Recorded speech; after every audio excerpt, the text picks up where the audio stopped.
I'm here to talk about success. The first rule of success is to have a vision. You see, if you don't have a vision of where you go, and if you don't have a goal where you go, you drift around and you never end up anywhere. I mean, as you know, I was born in 1947 in Austria after the Second World War.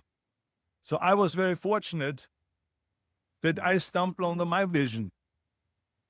And I didn't really like Austria when I grew up. I couldn't wait to get out of there. I couldn't see myself becoming a farmer or a worker in a factory or anything like that.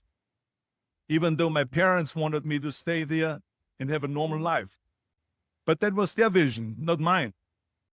My vision was totally different. I felt that I was born for something special, for something unique, for something big. Then one day I went to school. I remember I was 11 years old, and they showed a documentary about America. There they showed in this documentary the huge skyscrapers, the high-rises, the huge bridges, the 6-lane freeways, and all of this stuff. And I said to myself, that's where I want to be. I don't want to be around here with these little farmhouses and these little buildings. I want to be in America. One day after school, I walked by a store in Graz. So I went inside and I looked around, and then I saw a magazine. I saw a bodybuilding magazine that had Reg Park on the cover. Reg Park was then a 3-time Mr. Universe. And I saw him on the big screen as Hercules. I read that and I said to myself, wow, this is the blueprint for my life. This is exactly what I want to do. I want to become a bodybuilding champion just like Reg Park. I want to get into movies just like Reg Park. And I want to make millions of dollars and be rich and famous just like Reg Park. Do you know how great it felt that I knew where I was going? Imagine the majority of people don't know where they're going. I knew where I was going, that I'm going to become this bodybuilding champion just like him. So it was just a question of how do you do it? I was so relieved. Because when you have a goal, when you have a vision, everything becomes easy.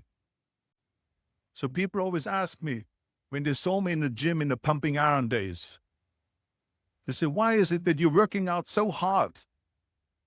5 hours a day, 6 hours a day, and you have always a smile on your face. And I told people all the time, I said, because to me, I'm shooting for a goal. In front of me is the Mr. Universe title. So every rep that I do gets me closer to accomplishing that goal, to make this goal, this vision, turn into reality. Every single set that I do, every repetition, every weight that I lift will get me a step closer to turn this goal into reality. So I couldn't wait to do another 500-pound squat. I couldn't wait to do another 500-pound bench press. I couldn't wait to do another 2,000 reps of sit-ups. I couldn't wait for the next exercise. At the age of 20, I went to London and I won the Mr. Universe contest as the youngest Mr. Universe ever. And it was because I had a goal. So let me tell you something, visualizing your goal and going after it makes it fun. You got to have a purpose no matter what you do in life. You got to have a purpose. 74% hate their job in America. Now, there's not much different when you come to Europe. The majority of people don't like what they're doing because they're really not doing it because they didn't have a goal and they followed this goal. They just aimlessly drift around, and then all of a sudden there's a job opening, so they get that job because you have to work. But then when you work, it's a chore. It's work. It's not fun. So if you think about only a quarter of the people really enjoy what they're doing in life, that is unbelievable if you think about it. So I felt so blessed that I knew what I was doing. It's like a medical student that studies and knows he wants to become a doctor. You know where to go. And the same thing is also in politics. I remember that in politics, I had a very clear vision that I will be the leader of California. This is as far as I could go because I was not born in America, so I could not run for president. So being the governor of the fifth largest state of, I should say the largest state, the fifth largest economy in the world, was for me really the ultimate title, the ultimate accomplishment in politics. So even though people came up to me and says, why don't you go and run for something smaller? You're never going to make it. I ran for governor, and then 2 months later, I became governor of the state of California. Again, because I had a very clear vision what I'm going to do with California. So that's rule number one, have a vision. Rule number two is don't listen to the naysayers. Don't listen to the naysayers.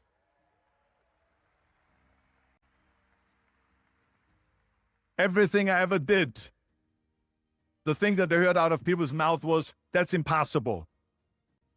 That can't be done. Or no.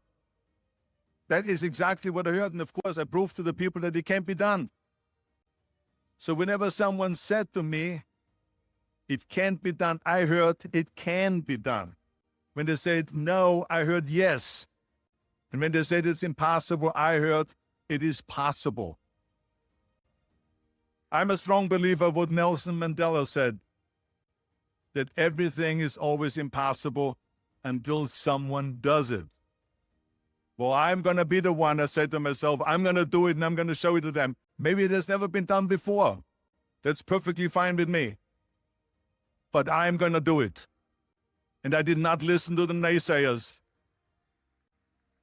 It's all about the hard work that you put in. I said to myself, in bodybuilding, I worked out 5-6 hours a day. I'm going to do the same thing now for acting.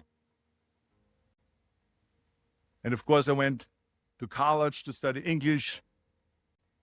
I studied the accent removal, acting classes, and all of this stuff all day long. I worked and I worked and I worked. And within a short period of time, I made one movie called Hercules in New York, which of course went right into the toilet. But it didn't discourage me. I still had the same vision. And then all of a sudden I did Streets of San Francisco.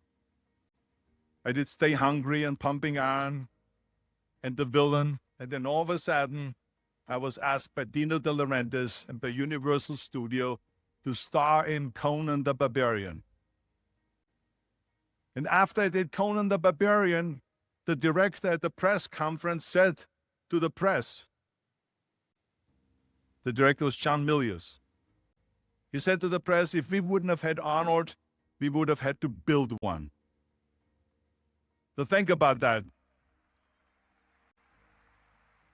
The very body that they said can never be sold because the time is wrong.